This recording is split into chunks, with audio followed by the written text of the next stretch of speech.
Assalamualaikum warahmatullahi wabarakatuh. Saya Hodijah Makarim.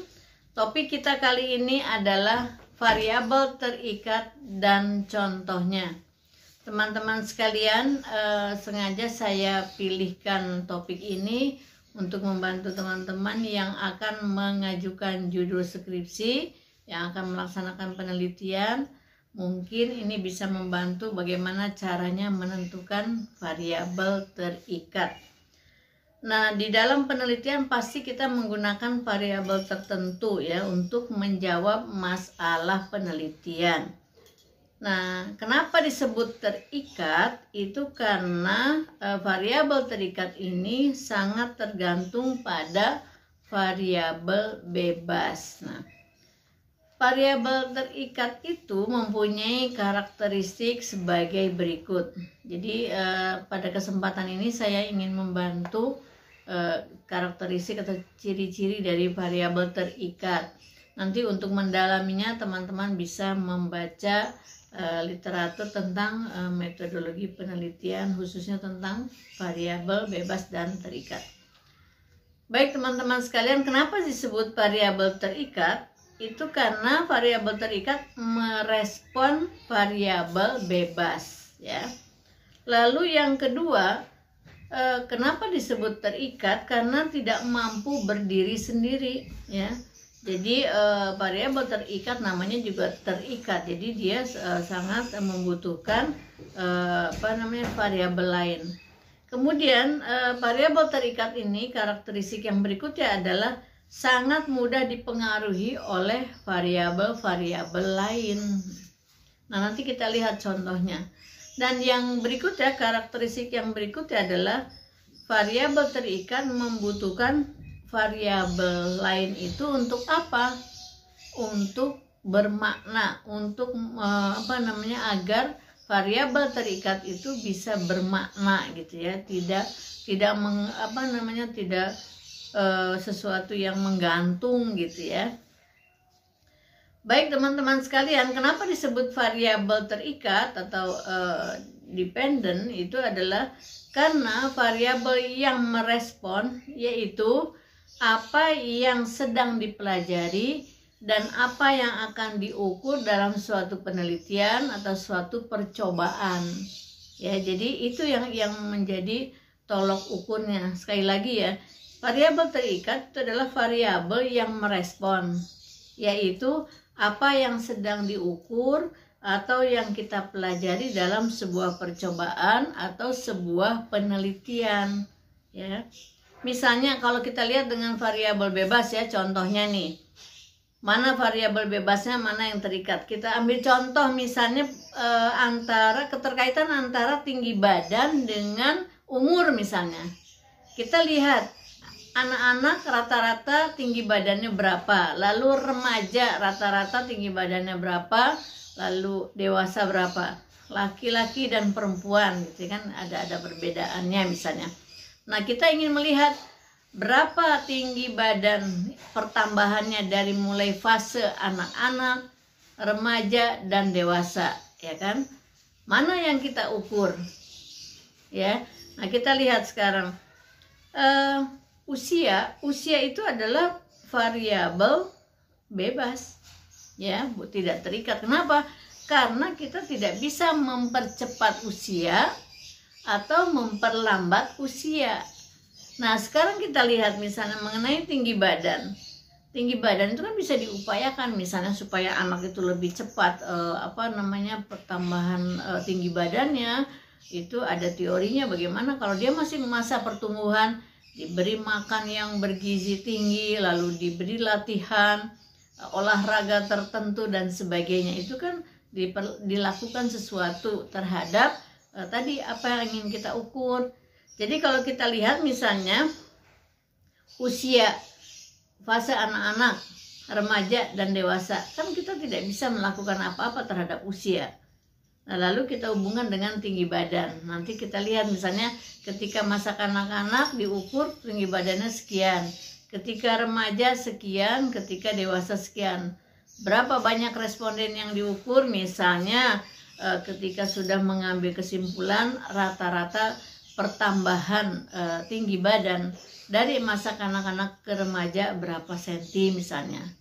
Lalu kita lihat lagi dari remaja ke dewasa berapa senti misalnya ya. Nah, biasanya dihubungkan dengan faktor lain, misalnya apakah gizi dan sebagainya ya.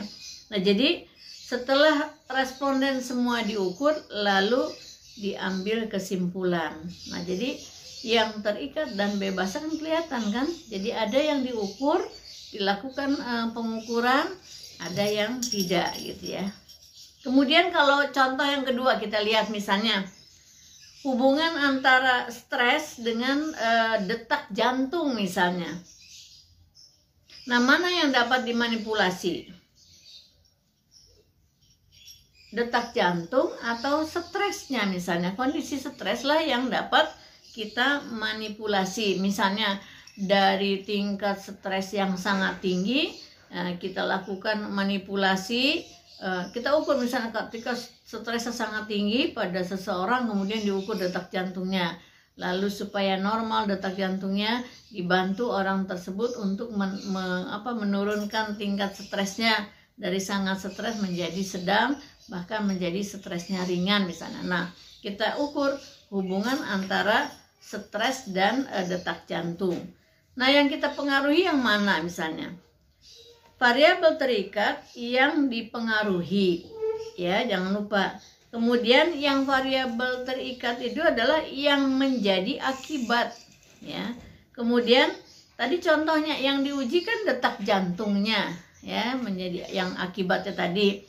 Yang diukur adalah dari jantung itu apanya, detak jantungnya. Kemudian yang kita manipulasi adalah stresnya tadi, tingkat stres dari sangat stres turun menjadi sedang, kemudian menjadi ringan ya, stresnya rendah. Jadi kita lihat variabel terikat itu adalah variabel yang memprediksi atau variabel prediktif. Jadi yang diprediksi itu adalah yang disebut variabel terikat. Nah, jadi teman-teman sekalian, kalau di dalam model linear matematika kita bisa lihat yang disebut variabel terikat itu adalah variabel Y, ya. Kemudian variabel bebasnya adalah variabel X. Teman-teman pernah tanya, mungkin ada yang bertanya waktu itu, kenapa disebut variabel X dan Y? Ini mungkin mahasiswa yang belum mengikuti mata kuliah metodologi penelitian. Ini saya jawab ya. Jadi X dan Y itu adalah sebuah model linear dari matematika. Kalau variabel terikat disebutnya variabel Y. Kalau variabel bebas disebutnya variabel X gitu ya. Jadi ini adalah kaitan dengan model linear matematika. Nah, teman-teman sekalian, saya ambil contoh misalnya mana yang terikat, mana yang bebas ya, mana X dan Y. Nih misalnya dari beberapa skripsi ya, saya ambil contoh.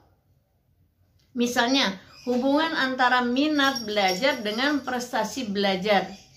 Misalnya minat belajar matematika terhadap prestasi belajar matematika.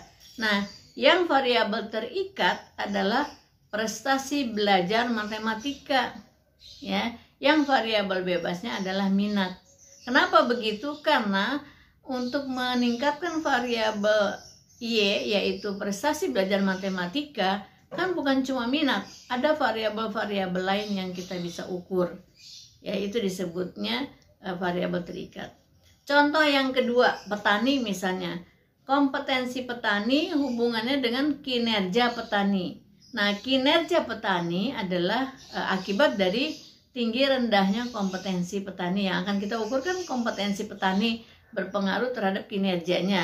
Jadi kinerja itu adalah variabel terikat. Karena yang akan kita manipulasi, yang akan kita ukur adalah kompetensi petani yang sebagai variabel bebas. Ya, mudah-mudahan ini bisa memberikan pencerahan. Sekarang kita lihat kalau teman-teman yang di pendidikan, misalnya guru ya, kompetensi guru hubungannya dengan kinerja guru. kompetensinya tinggi, kinerjanya tinggi, kan begitu kira-kira ininya ya, hipotesisnya ya. Nah, kompetensinya rendah akan berpengaruh pada kinerja yang rendah. Nah, kinerja guru itu adalah variabel terikat. Ya, ada di bagian yang disebut variabel Y. Sedangkan kompetensi guru adalah variabel bebas. Yang terakhir contohnya, perhatian orang tua terhadap disiplin belajar anak. Ya, disiplin belajar anak ini adalah contoh variabel terikat, variabel Y. Nah, variabel bebasnya yang saya ambil contoh tadi adalah disiplin orang tua, disiplin belajar anak yang dipengaruhi oleh tinggi rendahnya perhatian orang tua. Kenapa disebut perhatian orang tua itu variabel bebas? Karena disiplin belajar anak kan bukan cuma dipengaruhi oleh perhatian orang tua. Ada juga yang lain-lain, faktor lain misalnya gitu ya. Jadi di bagian X itu memang bebas, kita mau mengukur apa saja bisa ya, kaitan dengan disiplin belajar anak itu. Bisa jadi fasilitas belajar di rumah, bisa jadi faktor-faktor lain, misalnya teman sebaya atau yang lain-lainnya. Bisa juga pola asuh misalnya. Jadi sangat bebas gitu ya, kita memilih faktor yang akan kita ukur kaitannya dengan disiplin belajar anak. Teman-teman sekalian, di dalam model linear pada persamaan matematika tadi, saya ulangi, yang Y itu adalah variabel terikat, yang X adalah variabel bebas. Bagaimana cara menentukan variabel bebas? Ini dari teori diambilnya ya. Jadi bukan berdasarkan common sense, bukan berdasarkan pengamatan semata, tetapi ketika kita akan menetapkan variabel terikat ya, kita ingin katakanlah bisa tertarik pada sesuatu yang kita tempatkan sebagai faktor variabel terikat disebut variabel Y. Kita mencari variabel bebasnya itu bukan sesukanya sendiri, tetapi harus berdasarkan teori. Bacalah teori yang berkaitan dengan variabel terikat yang sudah dipilih oleh teman-teman.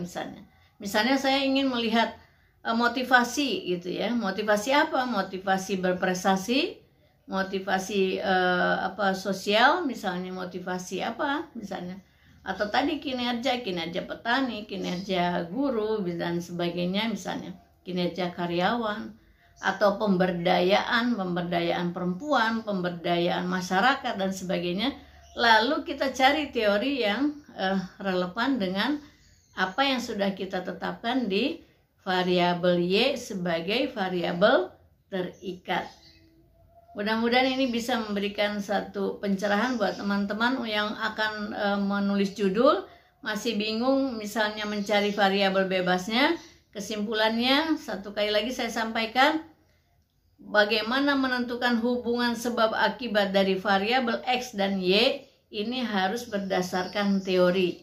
Ya, cari dulu misalnya variabel Y-nya, tetapkan, lalu kita cari teori yang relevan dengan variabel terikat, variabel Y yang sudah kita tentukan sebelumnya.